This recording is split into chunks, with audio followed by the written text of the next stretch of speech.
Pada prinsipnya pemirsa, bahwa segala sesuatu yang ada di bumi ini, termasuk Kesultanan Aceh atau Kerajaan Aceh ini, memang tidak abadi. Karena setelah beratus-ratus tahun didirikan atau berdiri, Kesultanan Aceh itu ya pada akhirnya runtuh juga. Dan runtuhnya Kesultanan Aceh ini pemirsa disebabkan oleh invasi militer Belanda yang dimulai dari tahun 1873. Akibat daripada invasi atau penjajahan itu ya Aceh takluk. Adapun uraian lengkap mengenai bagaimana sih takluknya Aceh, Sultan Aceh terhadap Belanda itu, uraiannya ini adalah sebagaimana berikut.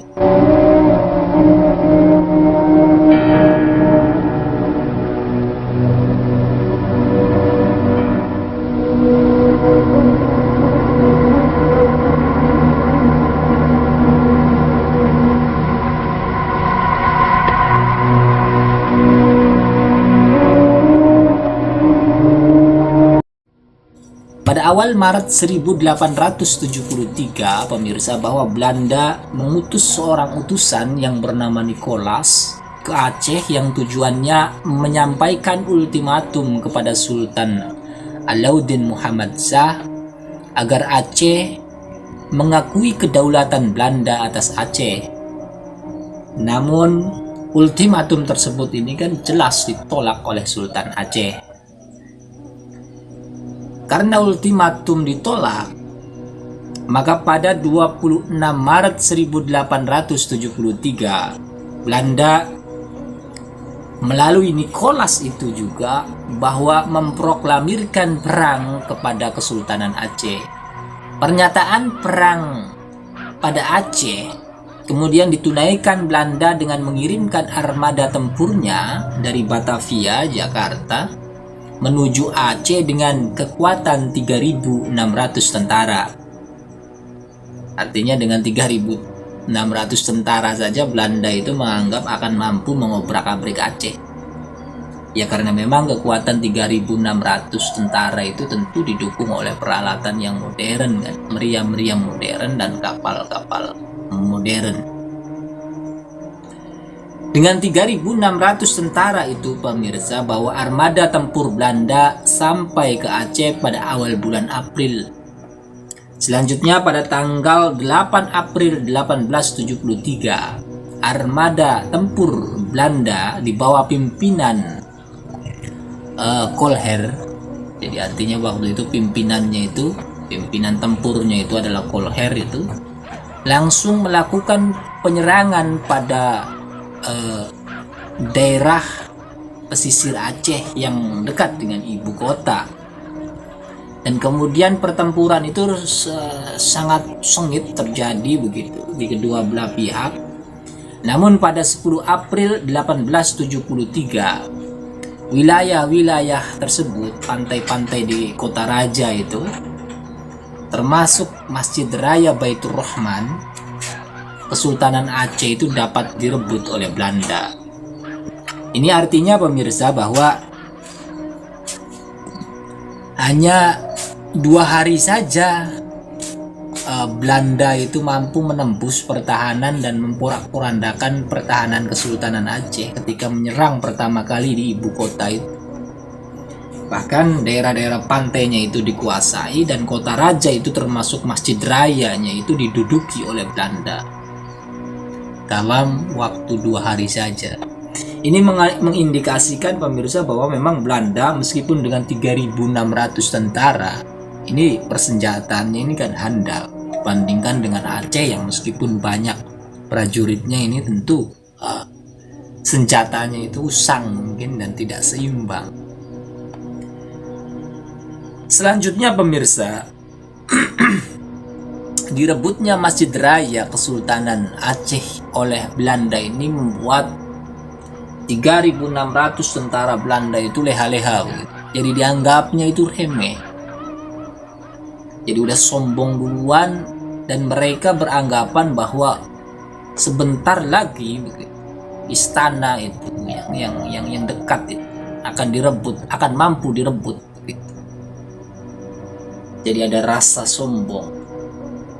Dan kemudian dalam keadaan rasa sombong yang semacam itu, ketika Kolher melakukan inspeksi pada daerah-daerah yang dikuasainya, artinya mondar-mandir begitu jalan-jalan lihat keadaan yang dikuasainya, dia muter-muter di lingkungan Masjid Baitur Rahman yang sudah porak-poranda begitu.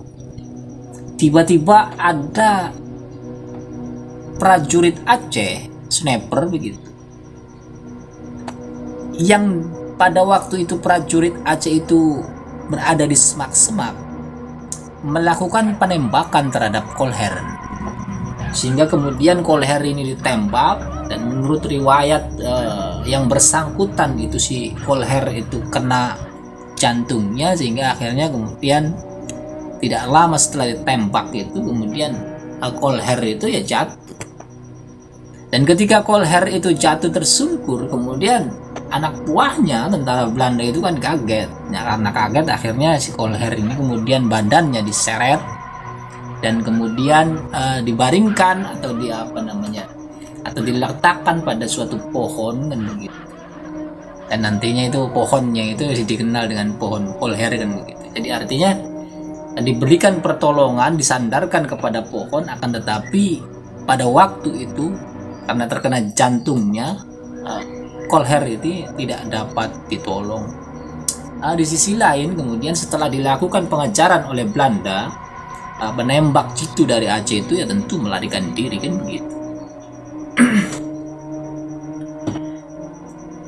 Selepas matinya Kolher, pemirsa, bahwa sebetulnya posisi pasukan Belanda ini masih menguntungkan. Artinya kalau kalau sebentar lagi menyerang keraton lah ibaratnya itu ya menang. Akan tetapi pada waktu itu tentara Belanda ini karena yang mati itu komandannya atau pemimpin perangnya, panglimanya, mereka itu bingung begitu. Apa ini yang akan dilakukan? Jadi ibaratnya pimpinannya mati jadi singa itu ya dari kambing kan. Menghadapi hal yang semacam ini karena panglima perangnya mati, takut nanti disalahkan oleh pimpinan yang ada di Batavia kalau sampai penyerangannya gagal. Akhirnya orang-orang Belanda yang sebetulnya sudah menang perang itu dan kehilangan panglima perangnya memilih untuk mengundurkan diri pulang lagi ke Batavia. Artinya sudah setengah jalan, sudah menang, itu sudah menguasai ibu kota itu, mereka itu memilih untuk balik lagi ke Batavia atau balik lagi ke Jakarta. Jadi singkat cerita, ekspedisi pertama Belanda untuk menaklukkan Aceh yang dipimpin oleh Kolher ini, pemirsa, gagal. Ya gagalnya itu karena itu Kolhernya mati, sehingga anak buahnya itu bingung. Karena bingung daripada nanti terjadi apa-apa, anak buahnya balik lagi aja ke Jakarta kan gitu, untuk meminta nasihat atau nasihat baru atau strategi baru dari Belanda. Selanjutnya pemirsa, setelah kematian Kolher dan kegagalan Belanda mencaplok Aceh, Belanda itu ya mengatur ulang siasat. Belanda memperkuat strateginya. Namun jarak Jakarta dan Aceh ini kan jauh, sehingga siasat ulang yang ditempuh ini kan yang memakan berbulan-bulan kan. Namun 1 tahun kemudian pemirsa, tepatnya itu pada bulan Desember, Belanda mengirimkan ulang pasukannya itu ke Aceh untuk melakukan penaklukan terhadap Aceh. Kali ini peperangan ini dipimpin oleh Jenderal Van Swieten. Jadi kalau dulu itu dipimpin Kolher, dan yang keduanya itu dipimpin oleh Jenderal Van Swieten. Nah, jenderal ini ahli perang ya pemirsa. Dan untuk menanggulangi terjadinya hal-hal yang serupa kayak Kolher, maka Van Swieten ini kali ini betul-betul dikawal oleh Belanda begitu. Artinya betul-betul dikawal agar jangan sampai mati ditembak duluan kan. Pada tanggal 16 Januari 1874, setelah melalui pertempuran yang dahsyat, akhirnya tentara Belanda ini kemudian berhasil menguasai Masjid Raya. Selanjutnya 2 pekan kemudian, Belanda pada tanggal 24 Januari Istana Kesultanan Aceh direbut. Artinya karena Van Swieten ini sudah merancang penaklukan Aceh dengan matang, maka perang yang dilakukan secara perang jantan ini tidak terlampau sulit lah bagi Belanda untuk menaklukkan Aceh. Ini dikarenakan memang pemirsa ya, memang Belanda jauh lebih unggul soal senjata ya, meskipun jumlah tentaranya itu hanya beberapa ribu. Ya, cepat aja begitu. Ya karena memang beda kelas ya soal senjata ini, karena memang penjajah Belanda pada waktu itu ya mutakhir senjatanya. Adapun Kesultanan Aceh ini yang mengandalkan meriam-meriam kuno peninggalan Turki, saya kira ya tidak memadai untuk melawan Belanda pada waktu itu. Sehingga dalam beberapa pekan saja itu ibu kota kerajaan Aceh itu dapat direbut.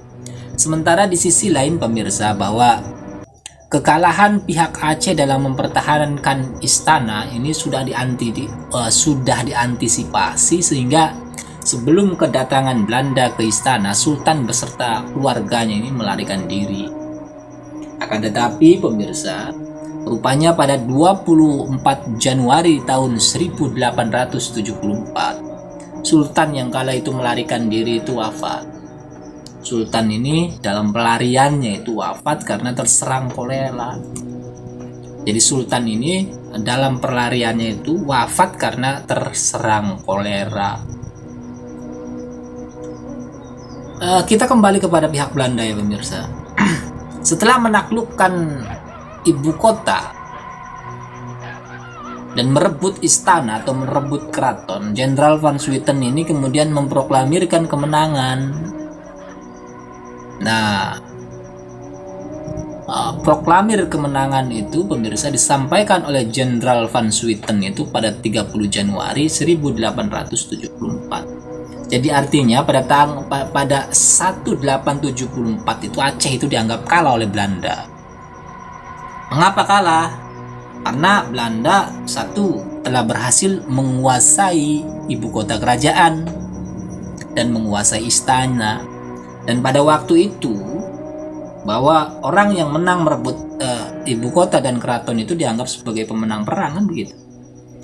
Dan kedua, pada waktu itu Sultan tidak diketahui keadaannya. Karena Sultan tidak diketahui keadaannya, maka pemerintahan atas Aceh itu ya dipegang oleh Jenderal Van Swieten. Dan kemudian maklumat yang ketiga adalah Sultan dan pejabat-pejabat keraton yang melarikan diri itu agar segera menyerahkan diri apabila ingin diampuni oleh Belanda kan begitu. Dan kemudian Belanda juga menyatakan bahwa seluruh Aceh itu, Kesultanan Aceh itu ya sudah dikuasai oleh Belanda. Ini proklamasi kemenangan yang diungkapkan oleh Jenderal Van Swieten. Meskipun demikian pemirsa,